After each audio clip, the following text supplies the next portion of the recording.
특히 그 심각한 사고는 이 체르노빌 원전이 폭발하기 약 10년 전인 1975년의 레닌그라드 원전 사고였는데요. 레닌그라드 원전 사고에서 그 내부의 연료봉이 녹으면서 많은 방사능 물질이 외부로 유출됐는데 이것을 비밀에 붙였어요. 공식적으로는 우라늄 연료관 한화가 파손됐다고 정리를 했는데 나중에 자세히 그 조사를 해보니까 RBMK 원자로의 여러 설계 결함이 진짜 원인이었다. 이것이 이제 드러났죠. 하지만 정부 당국은 이 사실을 은폐해두죠. 그 체르노빌 이전에 위험을 알리는 시그널이 계속 있었던 있었죠. 거네요. 예. 항상 모든 사고 전에는 이렇게 징조 조짐이 있는데 이것을 밝히고 대처하는 것이 아니라 감춰둔 것입니다. 레닌그라드 원전이 에서 사고가 일어난 바로 다음 날에 체르노빌 원자로 3호기와 4호기에 똑같은 RBMK 원자로를 설치한다는 계획을 최종 승인합니다. 사고 다음 날에요? 예.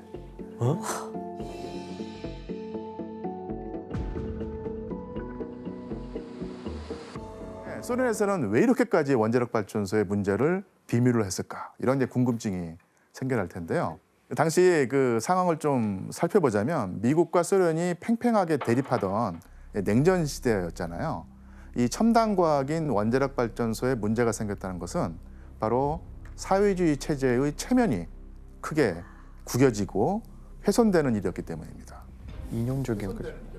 그래서 이 시기에 소련은 원자력 발전소가 얼마나 안전한지 안전하다 이렇게만 계속해서 그 선전을 했고요. RBMK 원자로가 사모바르, 그러니까 러시아의 차 끓이는 그 주전자만큼 안전하다 이렇게 이제 선전을 한 것입니다. 말도 안 되지. 예. 심지어 1985년 소련의 에너지 장관이 장관 훈령으로 새로운 규정까지 만들어냈는데요. 에너지원이 미치는 생태학적 영향의 부정적인 결과에 대한 보고서는 신문, 잡지의 보도, 그리고 라디오, TV 방송의 대상이 되어서는 안 된다. 예. 즉 원자력 발전소의 위험성을 말하는 것이 불법이라는 것이죠. 예.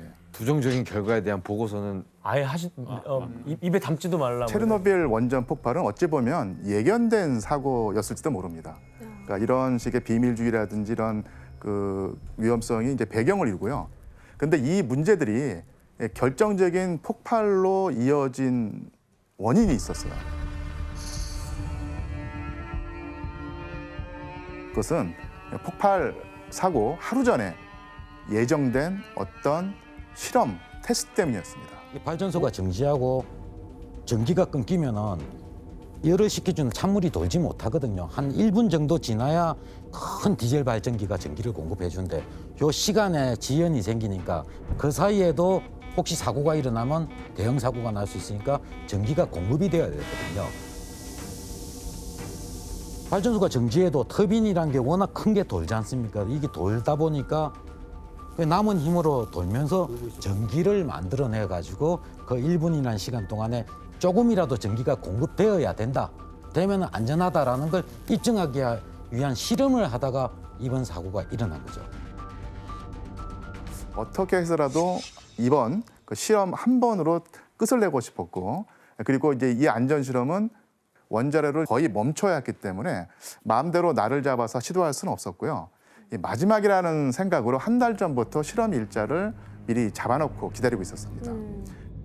그래서 폭발 하루 전날인 4월 25일 금요일 이 시간에 그 실험을 하기 위해서 4호기의 기술자들이 원자로의 출력, 즉 전기 생산량을 절반까지 낮춰놓았고요. 비상 발전기까지 꺼놓았어요. 바로 이제 우크라이나의 수도 키예프의 전력 담당 공무원이 있었는데 그 전기가 필요하다. 이 상태에서 전력 생산량을 낮추지 말라는 것이죠. 공장마다 그 생산 목표량이 정해져 있는데 이제 전기가 생산되지 않으면 공장을 돌릴 수가 없고 그러면 목표를 채울 수가 없고 아주 난리가 나는 것이죠. 그래서 이렇게 되면은 체르노빌에서는 실험을 완전히 중단하고 다시 날짜를 잡아야 하는데 근데 이제 체르노빌 운영진도 운영진도 마음이 급한 거예요. 오늘 다 한다고 했었는데. 그래서 원래 예정 시간보다 하루가 밀린 상황에서 실험 요건에 맞지 않게 이 실험을 강행하게 되었죠.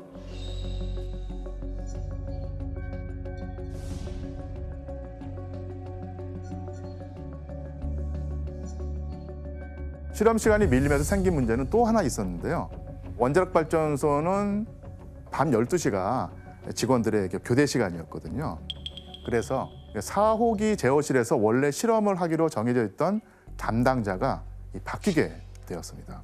새벽 1시에 하게 됐으니까 바뀌었나요? 예. 근데 새로운 직원들이 교대됐는데 문제는 이 직원들은 실험 방법도 모르고 예, 실험 자체를 처음 해보는 초짜 직원들이었어요. 그리고 이렇게 중요한 실험을 하면서 원자로 노심 주변에서 일하던 사람들에게도 실험 상황을 제대로 전달하지 않았던 것입니다. 4월 26일 밤 12시가 넘은 시간 안전 테스트가 시작이 됩니다. 그래서 이제 실험을 하려고 전기 출력을 낮추던 중에 갑자기 원자로가 제어 불능 상태에 빠지게 됩니다. 출력을 반만 낮추려고 했는데 갑자기 바닥까지 떨어져 버린 거예요, 출력이. 여기서 여러 가지 추측이 있는데 너무 오랫동안 저출력 상태로 이제 운전을 하면서 이 원자로가 불안정해졌기 때문이라고 이제 알려져 있습니다. 또 아까 설명한 대로 젊은 엔지니어가 실수를 했다는 추정도 있습니다.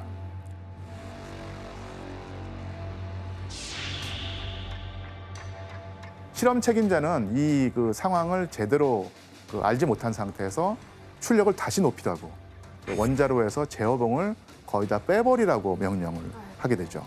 안전 규정상 제어봉은 최소 15개 이상은 꽂혀 있어야 했는데 실험을 강행하기 위해서 이 안전 규정을 어기라고 명령을 했던 것입니다. 그래서 이제 부하가 너무 위험하다 항의하면서 실험 중단을 요구했거든요. 네. 하지만 이 실험 책임자는 이걸 받아들이지 않아요. 그래서 실험을 강행하라고 명령을 하죠. Now remove the rods. Yes, sir. Protocol states that when the power has dropped like this, we shouldn't try. 50%. I'm not about to delay this test again because of a couple of insubordinate teenagers. You will do it now, or I will have you fired and replaced. 결국 이 핵분열을 제어하고 있던 제어봉을 거의 다 빼버렸습니다. 그리고 원자로는 완전히 통제불능 상태에 빠지면서 이 컴퓨터에 비상 알람이 계속 울리게 되었어요.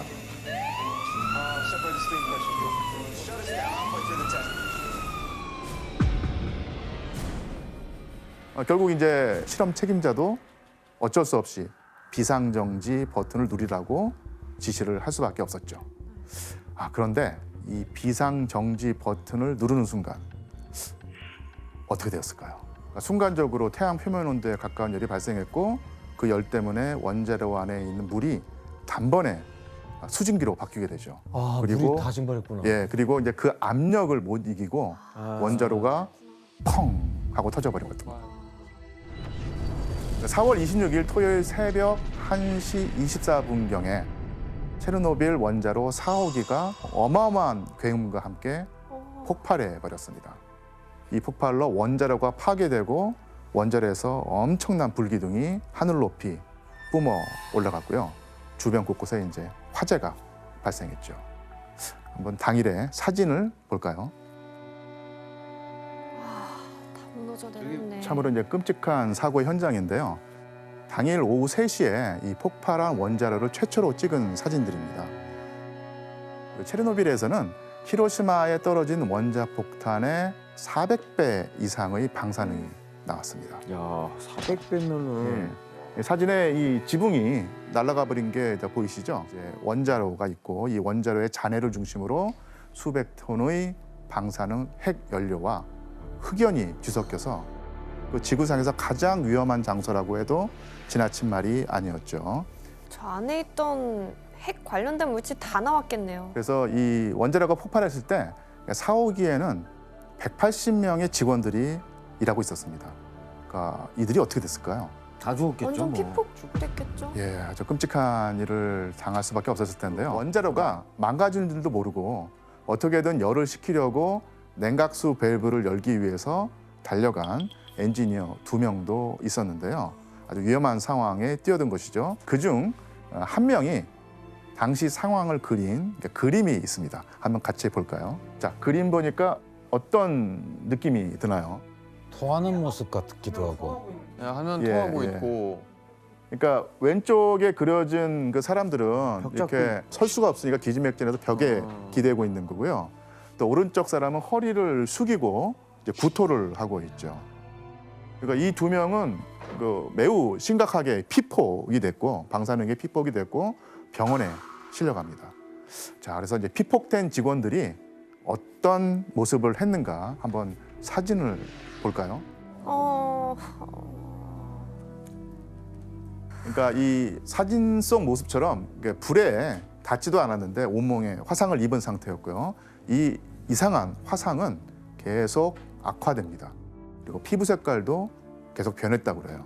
처음에는 붉은색이더니 보라색으로, 그리고 흑갈색으로 되었다가 나중에는 이 살갗이 낫장처럼 벗겨져 나가게 됩니다. 그러니까 이 2 사람은 끔찍한 고통 속에서 죽음을 맞이했죠.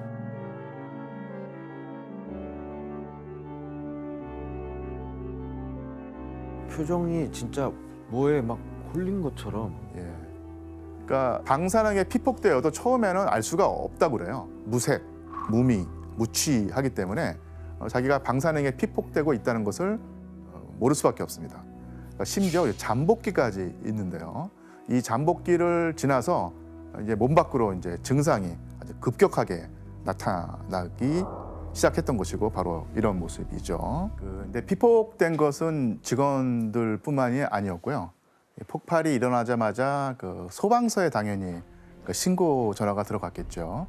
당시에 한번 신고 기록을 들어보겠습니다. 아, 그때 전화 기록이 있어요? 예.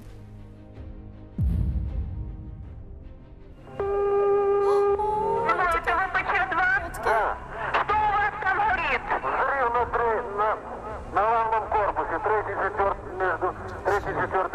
Поднимай над состав. Поднимаю, начальника поднял. Так всех, весь офицерский состав, офицерский корпус поднимай. 엄청 긴박하다. 저게 진짜 실제 상황인 거잖아요. 지금 다 깨우라 그러잖아요. 그렇죠. 목소리에서 어떤 정말 상황이 느껴지는데요.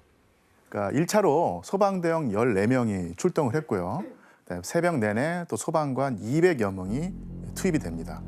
덕분에 그 4호기 주위에 붙은 불과 그리고 그 바로 옆에 3호기 지붕에 붙은 불은 끄면서 이 3호기까지 폭발하는 사태는 일단 막아냈습니다. 큰일 났겠다, 예. 상황이.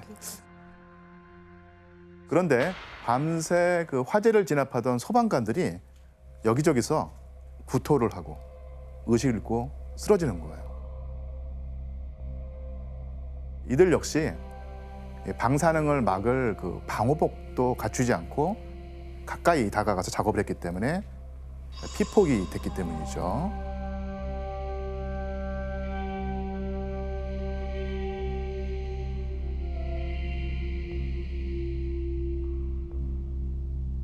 그 1980년대에는 사람들한테 이 방사능의 위험이 제대로 알려져 있지 않았어요.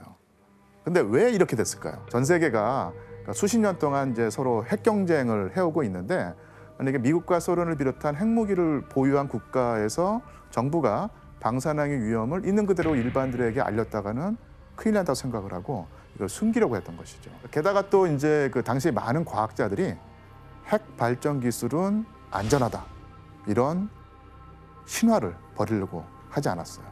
그래서 원자력 발전소가 기술적으로 완벽하기 때문에 안전하다는 것이 그 공유하는 어떤 사고 방식이었고요.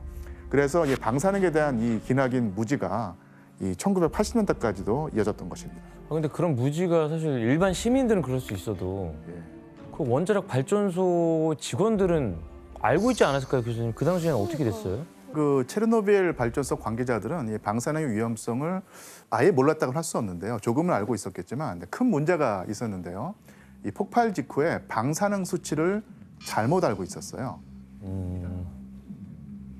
사고가 터지자마자 이 실험 책임자인 데틀로프가 이 방사능 측정기로 방사능을 측정을 했는데 3.6이라는 수치가 나왔어요. 근데 문제는 그 처음 측정할 때 특정 가능한 최대값이 3.6인 소형 측정기로 쟀던 거예요. 근데 이것은 마치 그 최대값이 100kg인 저울에 그 5,000kg이 나가는 코끼리가 올라간 거나 마찬가지거든요. 정확히 수치를 잴 수가 없죠. 예. 하지만 나중에 그 폭발한 사오기 인근의 파편에서 이 방사능 수치를 재보니까 시간당 1만 렌트겐이었던 거예요. 한참 잘못 알고 있어요. 예, 3,000배 정도의 차이가 났었던 것인데 한병서 박사님, 이 당시 방사능이 어느 정도로 위험한 상황이었던 건가요? 뭐 보통 한 10,000렌트겐 정도 되는 거로 1시간 쬐면 사람이 직사하거든요. 근데 심지어 그 새벽에 그 시민 방호 담당자가 보고를 했는데도 발전소장이 이를 무시해버립니다. 또 인근 도시의 주민들에게 이 원전 폭발 사고의 사실을 알려야 한다는 주장도 받아들이지 않았어요. 상황은 명백했지만 소장은 직원들의 의견을 다 묵살해 버렸던 것이죠.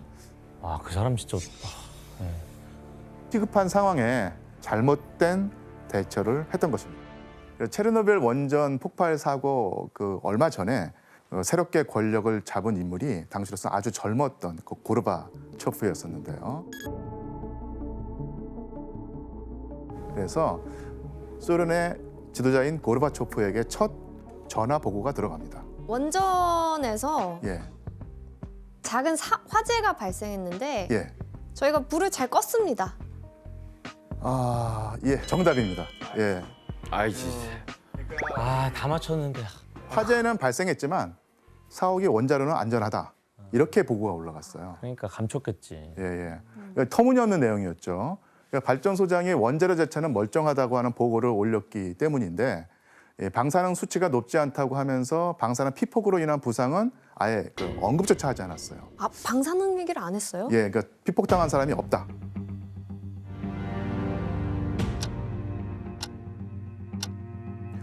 결국 사고 대책을 위한 정부위원회가 이 체르노빌 인근 프리파트라는 시의 공산당 본부에서 열립니다. 그러니까 소련 정부의 강요회의 부의장인 쉐르비나를 필두로 해서 과학자인 레가소프, 정보기관 KGB 관계자들이 수십 명이 모였죠. 그리고 이들이 그 현장에 와서야 비로소 진상을 알게 됩니다. 그러니까 원자로가 파괴됐고 원자로에서 그 해결료가 타면서 방사능이 그 내뿜어지고 있다는 사실을 알게 된 것이죠. 문제는 체르노빌 원자력 발전소에서 얼마 떨어지지 않은 곳에 많은 사람들이 살고 있었다는 것이에요.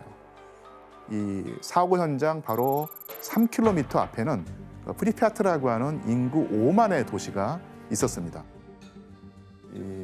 저기 뒤에 사고 이전의 발전소 사진이 보입니다.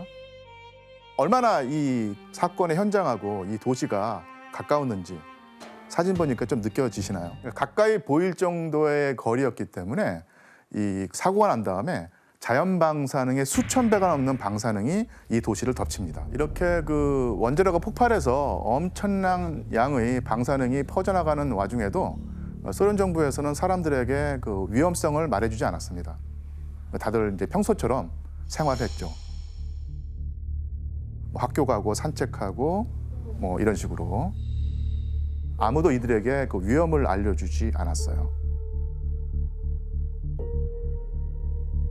결국 발전소 마을의 그 주민들에 대한 소개령이 내려진 것은 폭발 뒤 약 36시간 후였어요. 이 안내 방송이 도시 곳곳에 울렸고 이제 그 방송 내용이 소지품을 싸서 빨리 버스에 타라, 이동하겠다 이런 것이었죠.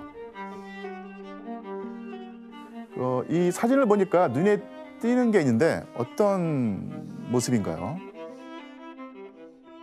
정말 갑작스레 닥친 상황에서 할머니들이 울고 계신데. 예, 울면서 도시를 떠나고 있죠. 눈에 보이지도 않는 방사능 때문에 도시 전체가 대피해야 한다는 상황이 그러니까 믿어지지 않았던 거예요.